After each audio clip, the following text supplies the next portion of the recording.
I found Ethan Miller's old phone from 10 years ago in the storage room. Back then he had forgotten the password, and after multiple failed attempts, the phone was locked for 80 hours. The phone held countless memories of our time together. Determined to access it, I went out and bought a wide port charger. By the time I finished cleaning, the phone had charged and showed 4 hours left before I could re-enter the password. I lay down, scrolling through my current phone to pass the time. For hours later, I picked up the old phone. My fingers instinctively entered my birth date. After the phone had been locked, Ethan had changed all his passwords to my birthday, the day he confessed his feelings to me when I turned 18. Before I realized it, I had already input all 6 digits. I braced myself, thinking the phone would lock again. To my surprise, the password worked, and the phone unlocked. What greeted me was shocking. A photo of my sister Fiona as the wallpaper. The lock screen was also of Fiona. I jolted upright, an unsettling absurdity washing over me. The password was correct, so he hadn't forgotten it. Had he locked the phone on purpose? I remembered this phone once stored our intimate photos and sweet conversations, but now there was nothing about me.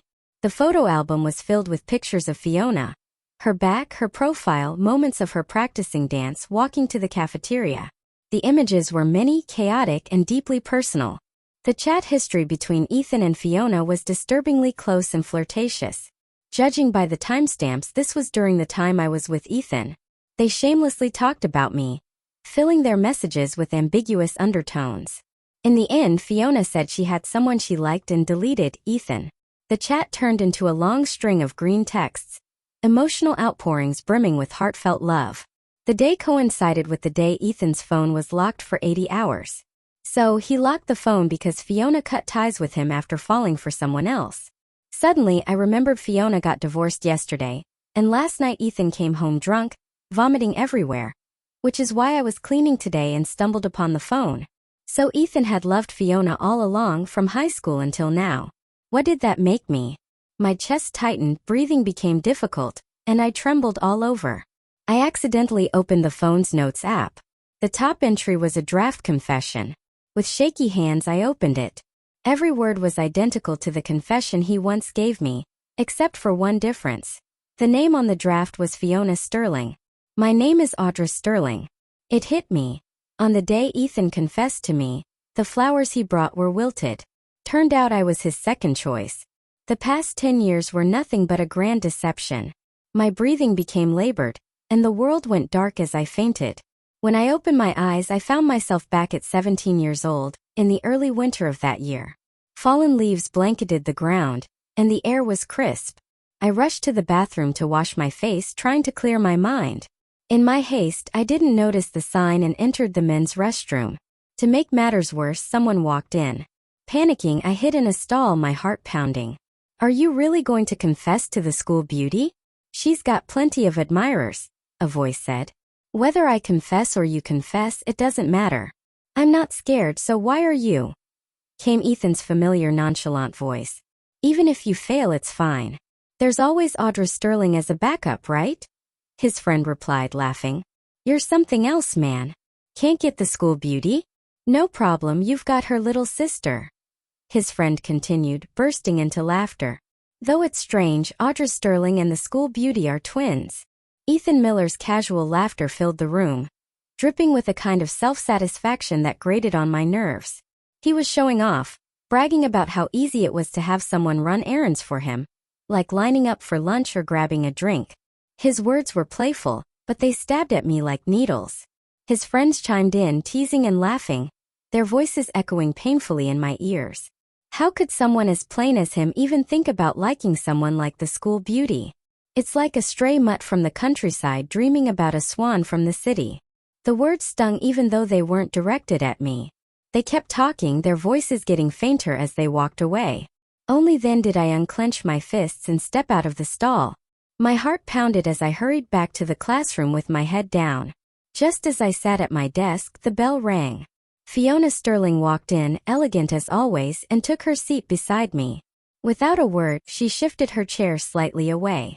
I couldn't help but glance at her, feeling the distance between us. Fiona and I truly were worlds apart. When Mrs. Sterling gave birth to twins, The family quickly decided they didn't have the resources to raise us both. My grandparents offered to take me while my parents kept Fiona. She stayed in the city, cradled in my mother's arms, breastfeeding, and growing up with all the care in the world. Meanwhile, I was sent to the countryside, raised on powdered milk and rice paste. By the time we were toddlers, the differences between us were stark. While Fiona wore delicate princess dresses and grew up rosy-cheeked, I played in the mud, my skin darkened by the sun. The gap widened with time.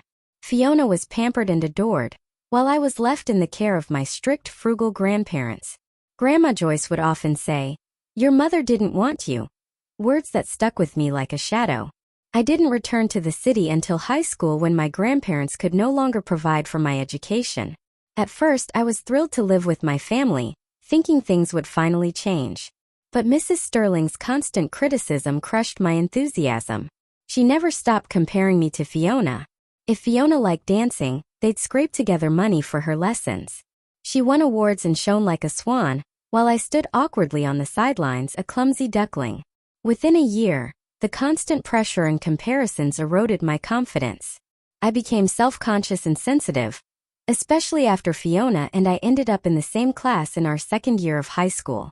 It was inevitable that we'd be seated together, but sharing a desk with her felt like the final blow. My life seemed to dim entirely from that moment. But now I wasn't the same Audra Sterling. I had lived through the pain, and I could see clearly that the fault wasn't mine, it never was. Fiona caught me staring at her and raised an eyebrow, her expression as haughty as ever. "What?" she asked. "Did you know Ethan likes you?" I asked bluntly. Fiona shrugged. "So? There are plenty of people who like me. Why should I care?" Her tone was indifferent, almost dismissive. So she knew. Of course she did. Ethan was well known at school. Everyone recognized him, though not for the same reasons. He wasn't one of the top students, but rather one of the most notorious troublemakers. I had secretly liked Ethan back then, even scribbling his name in the corners of my notebook. Fiona once caught me doing it and sneered. "How could you like someone like Ethan Miller? He's just a delinquent." Her words echoed in my mind now, sharper than ever.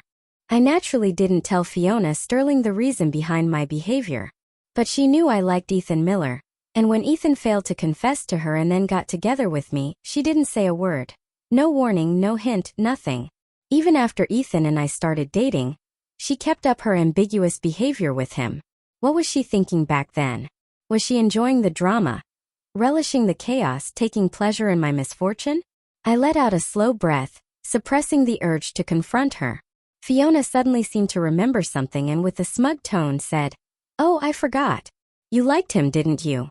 She spoke loudly enough for the surrounding classmates to hear, and their curious glances quickly turned toward us.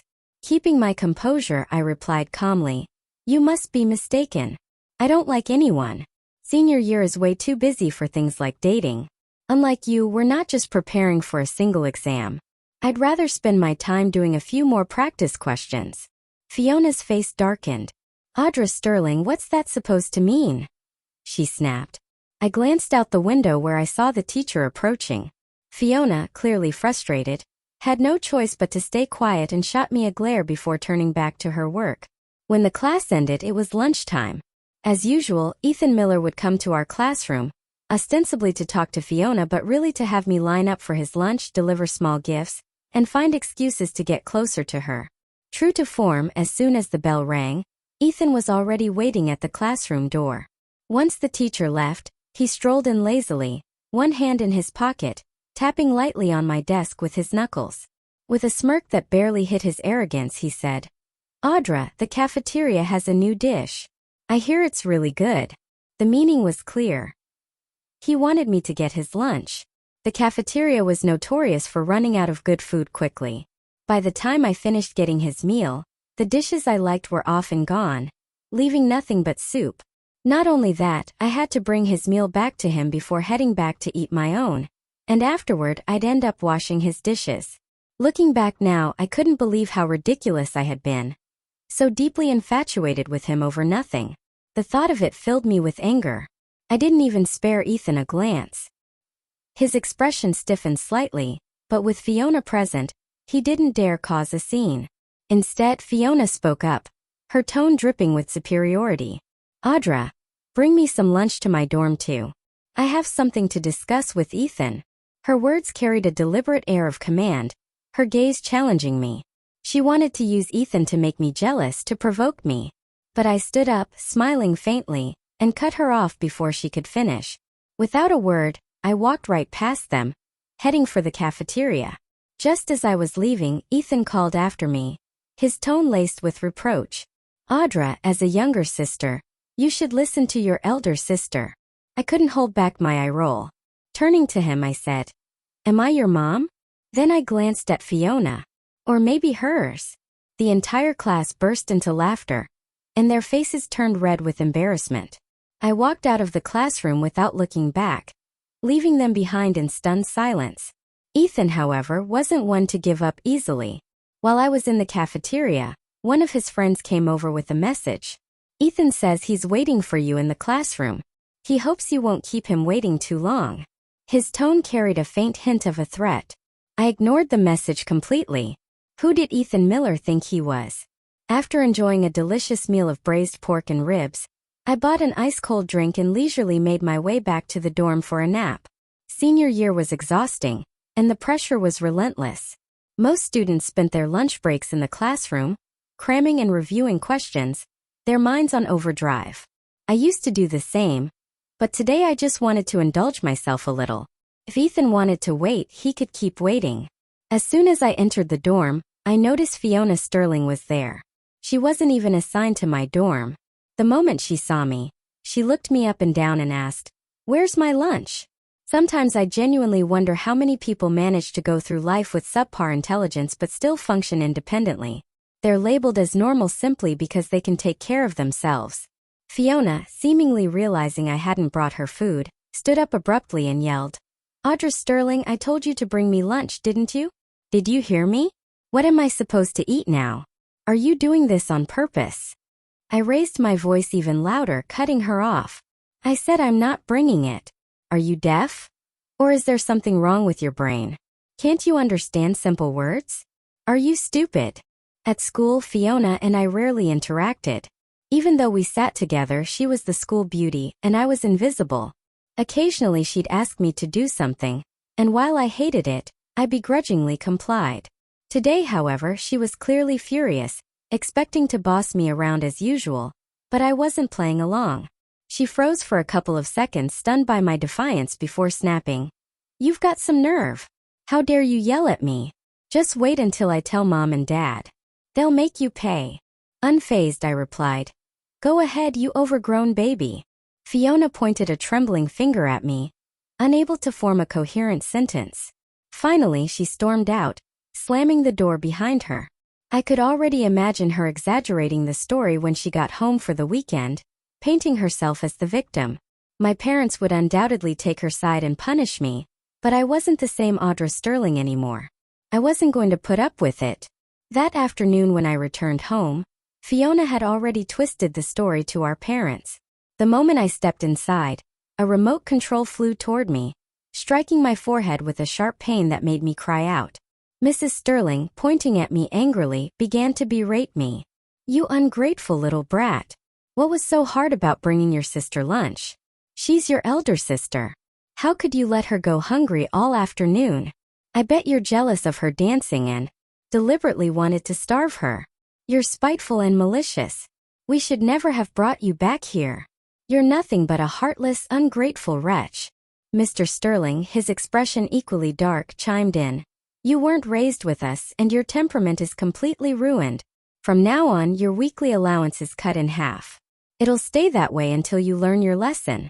Now apologize to your sister. Fiona stood to the side, smirking smugly, clearly anticipating my submission.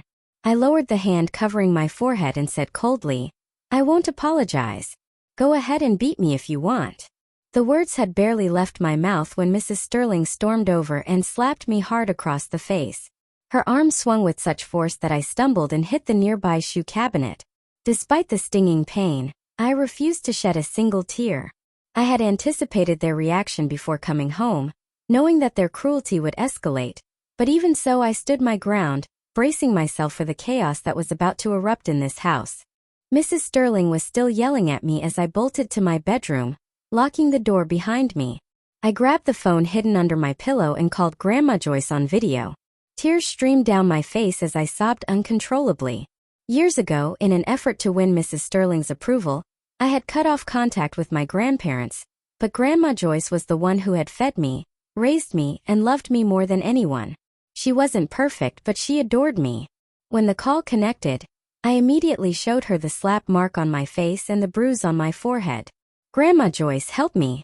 Mom and Dad are going to kill me," I cried, barely able to speak through the tears. On the other side of the video, Grandma Joyce dropped what she was doing and called out to Grandpa Hank. "Don't be afraid, sweetie. Grandma's coming to stand up for you.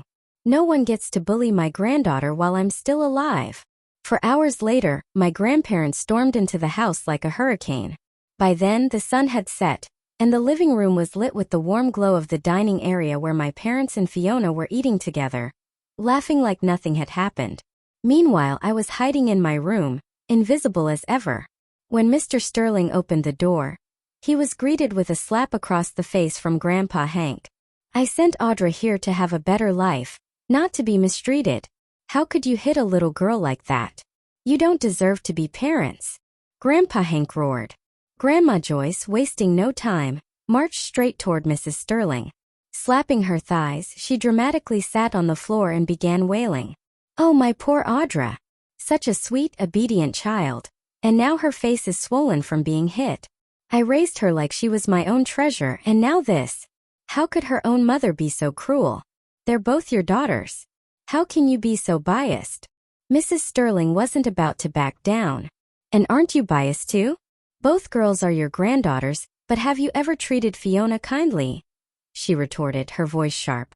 But Grandma Joyce didn't listen and continued her wailing. Soon, the neighbors began peeking out of their doors, curious about the commotion. Mr. Sterling, embarrassed, covered the slap mark on his face and hurried to shut the door. The living room was a chaotic mess for a while, Grandma Joyce crying, Mrs. Sterling yelling, neither willing to back down. Eventually, Grandpa Hank and Mr. Sterling managed to calm things down, pulling their respective wives apart. The room finally grew quieter, and that's when I opened my door and walked out timidly. "Grandma Joyce, Grandpa Hank," I said softly. The moment Grandma Joyce saw me, she rushed to embrace me. "Audra, why didn't you tell Grandma when you were being mistreated? It must be that mother of yours threatening you to keep quiet, isn't it? Grandma always knew she wasn't good to you. She even stopped us from moving in when we bought this house. She didn't want us near you and made you cut ties with us. Oh, it breaks my heart." Mrs. Sterling tried to interject, but Mr. Sterling held her back. Grandpa Hank waved a hand decisively and said, "Audra has her college entrance exams coming up soon. Do you two even understand how important that is? We're staying here from now on to make sure she doesn't become your punching bag again. You clearly don't care about her, so we'll take her with us after the exams." Mrs. Sterling shrieked, "You're staying here?" Grandma Joyce's voice boomed even louder. "Why not? Isn't this my son's house? Don't I have every right to stay here?" Grandpa Hank gave Mr. Sterling a look, and Mr. Sterling had no choice but to nod reluctantly. That night, Grandma Joyce stayed in my room with me. As she gently stroked my face, she said, "Audra, Grandma knows you don't like me. You've always wanted your mom's approval, but you're my child. I raised you. How could I ever bear to see you suffer?" Tears welled up in my eyes as I hugged her tightly. "I love you, Grandma Joyce," I whispered, my voice trembling. In my past life, I had spent so much time trying to earn Mrs. Sterling's love, even as she favored Fiona in everything. Mrs. Sterling constantly praised Fiona, catered to her every whim, and compared me unfavorably. For years, I had struggled with sensitivity, anxiety, and insomnia. It wasn't until much later that I finally accepted that Mrs. Sterling simply didn't like me. By the time I realized how much I missed and needed my grandmother, it was too late. Now, holding her in my arms, I could only choke out, "I'm sorry, Grandma Joyce. I shouldn't have stopped contacting you. Her personality might be bad, and she may have plenty of flaws, but as long as she loves me, that's enough." Since my grandparents arrived, the household had fallen into a strange balance. My parents and Fiona Sterling showered each other with affection while my grandparents doted on me, asking about my well-being at every opportunity. It felt like there was an unspoken competition to one-up each other. The whole situation was unsettling, almost as if we weren't even a family. I couldn't understand why I had ended up in such an odd household. When it was time to return to school over the weekend, Fiona, likely having been instructed by my parents, didn't say a single word to me. I didn't mind, the silence suited me just fine. However, as night fell and the self-study session was about to begin, Ethan Miller appeared, blocking my way in the dimly lit corridor. He stood firmly in front of me, his gaze fixed on mine with an oppressive intensity. "Audra Sterling, I don't like disobedient people. Go and apologize to Fiona now." It clicked instantly. Fiona had gone to him to complain. I rolled my eyes and replied, "You like her, don't you? Let me help you chase her. Look, she's already taken the initiative to talk to you today." Ethan's eyes narrowed with suspicion. "What do you mean?" he asked, his voice tinged with curiosity. I got straight to the point. "My sister hates me. The angrier I make her, the more she'll want to retaliate.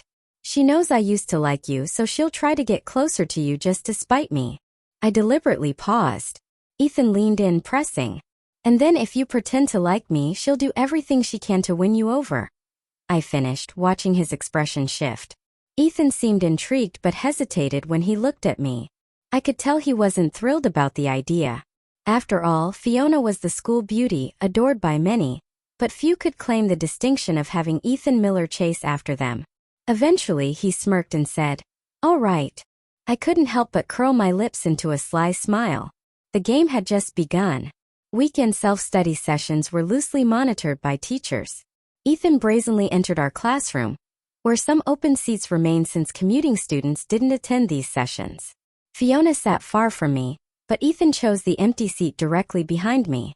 Out of the corner of my eye, I caught Fiona's startled expression. Suddenly, I felt a poke on my back. Turning around, I saw Ethan grinning as he handed me a piece of paper. It was blank. He was simply using it as an excuse to draw Fiona's attention. Playing along, I pretended to scribble something on it before passing it back to him. Fiona, clearly furious, stormed over and sat next to me. Reaching out, she tried to grab the note, but I quickly tucked it into my pocket and buried my head in my workbook as if she wasn't there. From behind, Ethan whistled teasingly at Fiona, which only made her more livid. After the self-study session ended, I took my time packing up, deliberately dawdling so I could follow them unnoticed. On the way back to the dorms, Fiona stopped Ethan in his tracks, her voice sharp with anger. "What were you two writing on that note? And didn't you say you'd make Audra apologize to me?" Ethan crossed his arms casually. "Apologize?" I suddenly realized Audra's kind of cute. She likes me and listens to me. I thought I'd give it a try. Fiona's voice rose an octave. "You like her?" she exclaimed, incredulous. Ethan nodded with a smirk. "A little bit." Fiona stared at him, disbelief written all over her face. "But don't you like me?" Ethan raised an eyebrow. "Did I ever say that?" The air turned heavy with silence. From my spot behind them, I watched the scene unfold, thoroughly entertained by the drama. Finally, Fiona gritted her teeth and said, "You can't like Audra." "Why not?" Ethan asked innocently, feigning confusion. "Because I like you," Fiona blurted out, her voice trembling with frustration. "You dump Audra Sterling and be with me." I didn't even need to look at Ethan Miller to know he was thrilled. Feigning hesitation, he said, "But Audra has done so much for me while trying to win my heart. I'm really touched." Fiona Sterling, entirely led by the nose, declared, "Fine. I'll chase you. Just wait." After Fiona stormed off, Ethan's grin didn't falter for a second. He was practically glowing with pride. Clearly, he was overjoyed. I hoped his happiness would last, though I doubted it. The next day, Fiona started actively trying to win Ethan over. I didn't even have to guide her. Ethan handled everything perfectly. Whenever Fiona made a move, he would pretend to be affectionate with me, keeping her on edge. When she got angry, he'd sweet-talk her back into a good mood. The dynamic mirrored the old chat logs I'd seen between them, and I couldn't help but feel a sense of déjà vu. While the two of them played their little game, I buried myself in studying. In my previous life, I graduated with a teaching degree and later became a high school teacher. These topics were second nature to me, but I still practiced diligently. This time I wasn't settling for just becoming a teacher. Soon rumors spread around school that Fiona, the school beauty, was chasing Ethan. During a rare sunny PE class, I sat on the grass, basking in the sunlight while reading a book. With my back to the sun, I suddenly heard someone sit down behind me and start chatting loudly. I'm telling you, Ethan is irresistible. Even the school beauty is chasing after him now. School beauty? She can dance a bit and has won a few awards, but she's not even in Ethan's league. Ethan's voice, brimming with smugness, cut in. All right, that's enough. Girls are sensitive. Let's not embarrass her. She's been chasing me for a while now. Keeping her hanging isn't great either. When it comes to confessing, that's a guy's job. Meanwhile, the class teacher had caught wind of the rumors and called Fiona to the office. Fiona Sterling, even if you're taking the arts route, cultural subjects are still crucial. Do you understand? Faced with the teacher's stern expression, Fiona turned pale. Yes, I understand, she mumbled.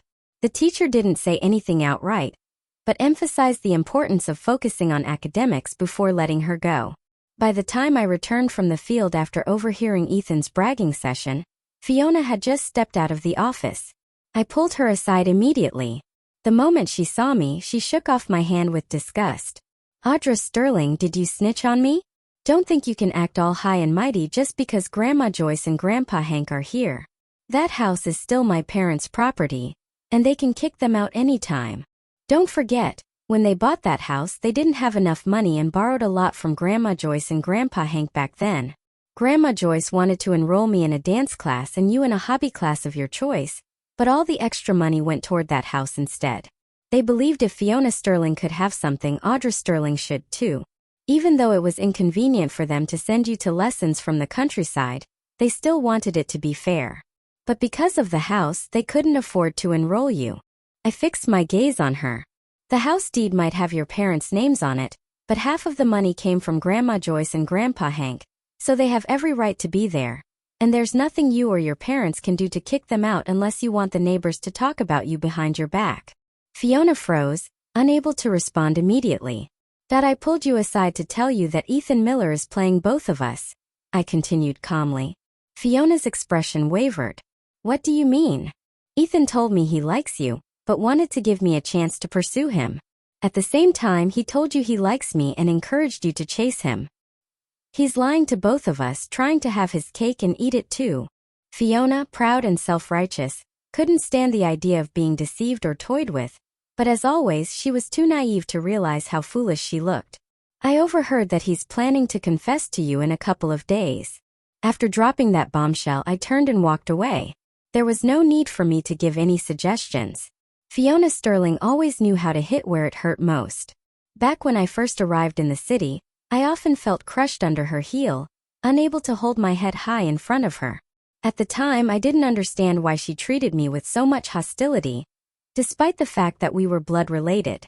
Over time, I realized it was because our parents didn't like me, and she simply mirrored their behavior. But now it didn't matter anymore.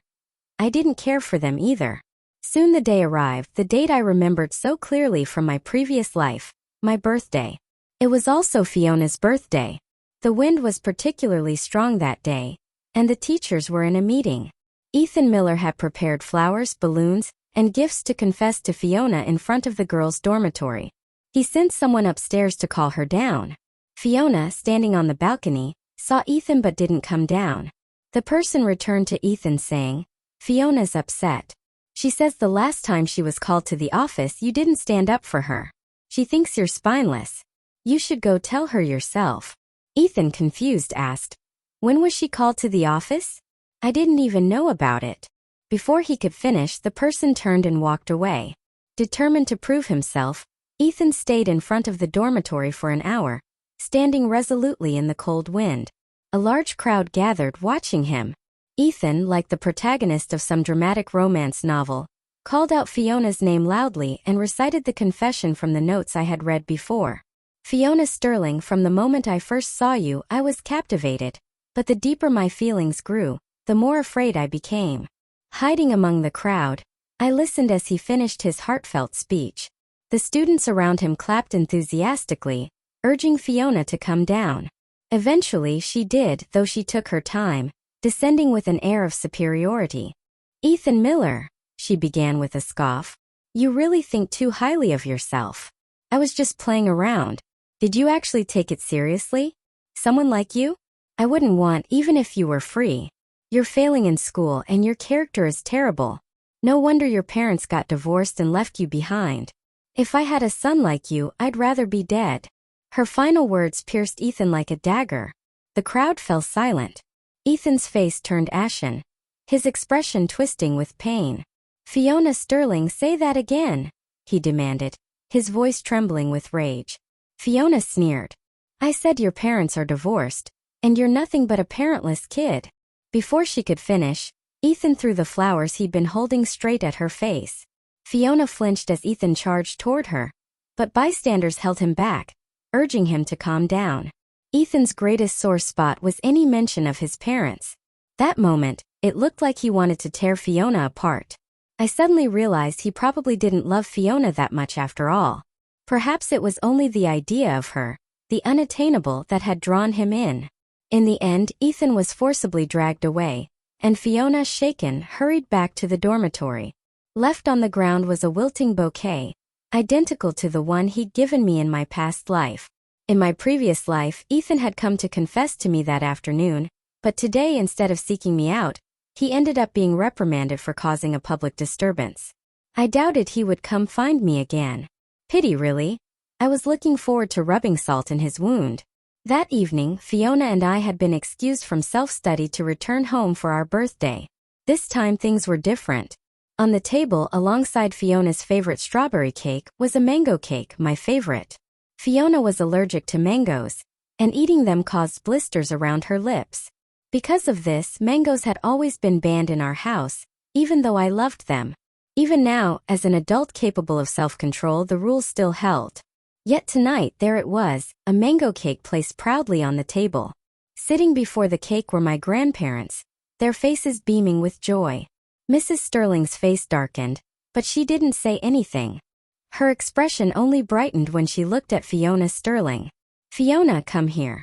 After today, our Fiona will officially be an adult. Because things have been so rushed and we couldn't take time off, we weren't able to throw you a proper coming-of-age celebration. But after your college entrance exams, we'll definitely make it up to you with a grand ceremony." Fiona cozied up to them, sliding between our parents with a sweet smile, hugging them affectionately. "Thank you, Mom and Dad." Seeing this, Grandma Joyce walked over and took my hand. "We'll throw you a coming-of-age party, too, at the biggest hotel in town." I smiled at her. "Okay, thank you, Grandma Joyce." At the dining table with 2 cakes and 6 people, we should have been a warm, united family. Instead, we sat divided into 2 camps, each occupying one end of the table.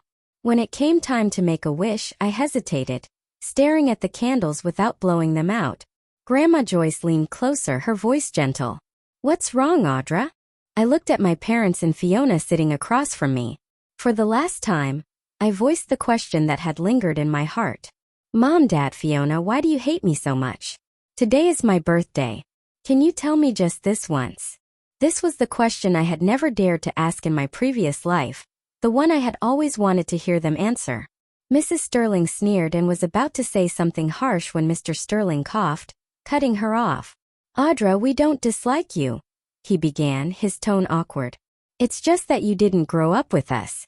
Moving forward, your mom and I will do our best to make up for it." Mrs. Sterling pressed her lips together, clearly holding back, but then she added, "You've always been so well-behaved and easy to take care of, unlike your sister. Fiona was always sick and crying, so of course I had to spend more time on her. But now you're all grown up. From now on, get along with your sister. Whatever she has, you'll have too." Fiona, however, was blunt. "I always thought I was their only daughter. I didn't even know we were twins. Then out of nowhere, I had to share my parents' attention with a sister? Who wouldn't feel resentful?" I looked at them, smiling bitterly. They weren't answering the question. They were avoiding it, dodging the mistakes they'd made. Closing my eyes, I made my wish. I wish never to see Mom, Dad, or Fiona again. When I opened my eyes and blew out the candles, my parents' faces turned cold. Audra Sterling, what is that supposed to mean? Mrs. Sterling snapped. Have we been too lenient with you lately? If it weren't for your grandma insisting, do you think I'd have brought you here? If you have anyone to blame, blame her. It has nothing to do with me. Mr. Sterling joined in angrily. I've been holding back because you're still young, but how could you make such a cruel wish? I regret not disciplining you properly when you were a child. Fiona stayed silent, her expression unreadable. Grandma Joyce opened her mouth to speak, but I gently held her back. I looked at them and said, I wish you three all the happiness in the world. If the decision you made back then was a mistake, then let it remain a mistake. Some prejudices run so deep they're impossible to change. Since we had school the next day, Fiona and I had to return after the celebration. On the way back, Grandma Joyce seemed like she wanted to say something several times but stopped herself. As we reached the school gates, she finally called out to me, her eyes clouded with worry. Audra, Grandma Joyce was wrong back then to insist on taking you in. A child can't grow up properly without their parents. I walked back to her and hugged her tightly, my voice trembling. It's enough to have you and Grandpa Hank. In my previous life, I also thought I couldn't live without my parents, but in the end, the more I wanted their love, the less I received. Sometimes it's better to let go of what doesn't belong to you. Even if Grandma Joyce made mistakes back then in my eyes, her love for me was enough. It was all I needed. Back at school, Fiona Sterling and I became even more like strangers after that night. With her busy preparing for her arts entrance exams, she barely had any time to acknowledge my existence, which suited me just fine. I focused on my studies, burying myself in endless practice questions. I didn't expect Ethan Miller to reappear so soon, let alone with a fresh, beautifully arranged bouquet. It had only been a week since his humiliating confession to Fiona. First, his failed attempt was the talk of the school, but with everyone swamped by their studies, the gossip quickly fizzled out. Normally, Ethan would have lashed out at those mocking him, but this time he had endured it for an entire week. That alone was surprising. Ethan cornered me behind the dormitory, away from the crowd. This time he was smarter, not making a scene. He blocked my path but didn't say a word. Do you need something? I asked, breaking the silence. At the sound of my voice, Ethan's eyes turned red, as though he were on the verge of tears. His odd behavior made me step back cautiously. Something about him felt off. Finally, Ethan spoke, his voice trembling. Audra Sterling, after all these years, I've completely fallen for you. But the deeper my feelings grow, the more afraid I become. The words were different from the confession he'd made to Fiona last week, but that didn't matter. This was my chance to hit him while he was down, and I wasn't about to let it slip away. So I waited patiently for him to finish, watching the hope in his eyes as he looked at me expectantly. Then with a cold expression I said, even a dog wouldn't fall for you. Ethan froze, his eyes widening in disbelief, as if he couldn't comprehend my response. Perfect. I was satisfied. Turning, I prepared to leave, but then he spoke again. Audie, he called out. The word hit me like a bolt of lightning. The way he said it, filled with complex emotion, was unmistakable. In that instant I knew Ethan Miller, like me, had been reborn. Audie was a nickname he had only started using after we got married in my previous life. It was something he'd picked up after overhearing Fiona's husband call her that. At the time I hadn't thought much of it, because both Fiona's name and mine shared the same sound. But now it was clear. Ethan had seen me as Fiona's substitute all along. The realization was revolting. My face turned cold as I glared at him. Ethan stepped forward to block my way. Audie, please let me explain. There was nothing between me and Fiona. After she deleted you? I shot back. Ethan faltered but said, there was nothing between us. You have to believe me. I love you. That's why I married you. I laughed bitterly. Then why did you get drunk after her divorce? Ethan, stop lying to yourself and don't try to disgust me further. But he wouldn't give up. Audie, I know you're just angry. You love me too much to abandon me. Look at me. I have bad grades and average background, yet you secretly loved me for years. How could you stop loving me now? His confidence was infuriating, and I couldn't help but laugh bitterly. Do you know why I liked you back then? I asked, meeting his gaze. He looked at me confused. Because I mistook you for someone else, I said. His expression shifted as I continued. It was my first year in the city and I got on the wrong bus. Lost and without a phone or money, I couldn't remember my parents' number. I ended up at the last stop waiting, hoping some kind driver might take me back. But the terminal was remote with an hour between buses. As the sky darkened, I started to feel scared, so much so that I burst into tears. That moment, a boy wearing a hat and a mask walked over, coughing lightly as he asked, "Do you need help?" He was wearing the same school uniform as me. To me, he was like a lifeline. Between stops, I explained my situation. He was clearly sick, but his raspy voice was full of kindness as he comforted me and called a cab to take me home, even paying for it himself. Because of the hat and mask, I couldn't see his face, but I noticed his Stitch-themed wallet. Later, I saw Ethan Miller using the exact same wallet to pay for something. Combined with their similar build and height, I assumed he was the one who had helped me.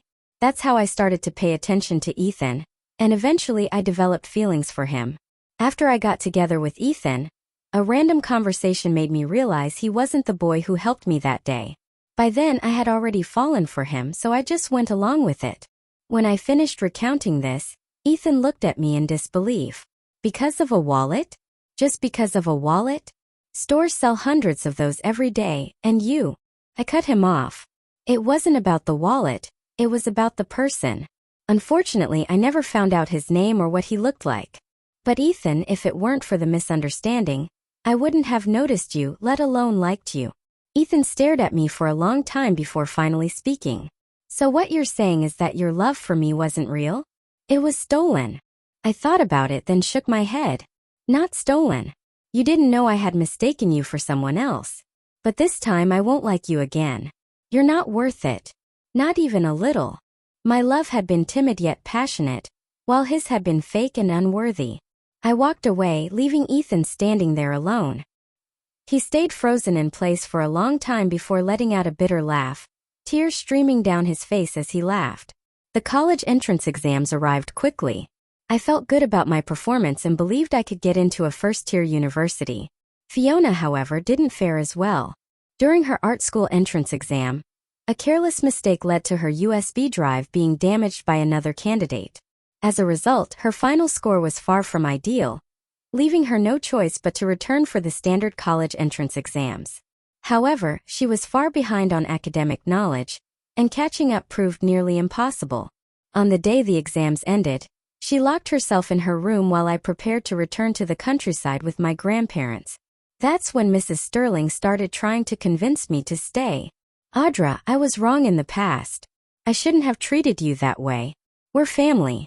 Family should stay together. Mr. Sterling chimed in as well. We bought this house because it had 3 bedrooms, one for Fiona and one for you. I found it laughable. Now that I didn't need anything from them, they suddenly wanted to make amends. Like I said before, I hope the 3 of you stay happy together, I replied, turning to leave with my grandparents.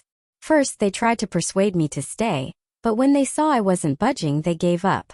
As the new semester approached, I heard that my parents wanted Fiona to retake the exams, but she chose to enroll in a technical college instead. Disappointed, they even threatened to cut ties with her if she didn't retake the exams. Fiona, unbothered, replied, "The same way you didn't want to acknowledge Audra, right?" Her words left them speechless. When it was time for me to report to my university, I had already shipped my luggage ahead of time, traveling lightly. However, it seemed everyone had the same idea. The path from the drop-off point to the dorms was jam-packed with luggage. Just as I was debating how to navigate the chaos, a gentle voice from behind asked, "Do you need help?" He was wearing the same school uniform as me, and for a moment I froze. His voice was warm and gentle, with a faint familiarity that tugged at something buried deep in my memory. I turned around slowly, and my eyes caught a subtle detail. His backpack, slightly unzipped, revealed a Stitch wallet peeking out. My heart skipped a beat. Could it really be him? Thanks for watching. Do not forget subscribe for more stories.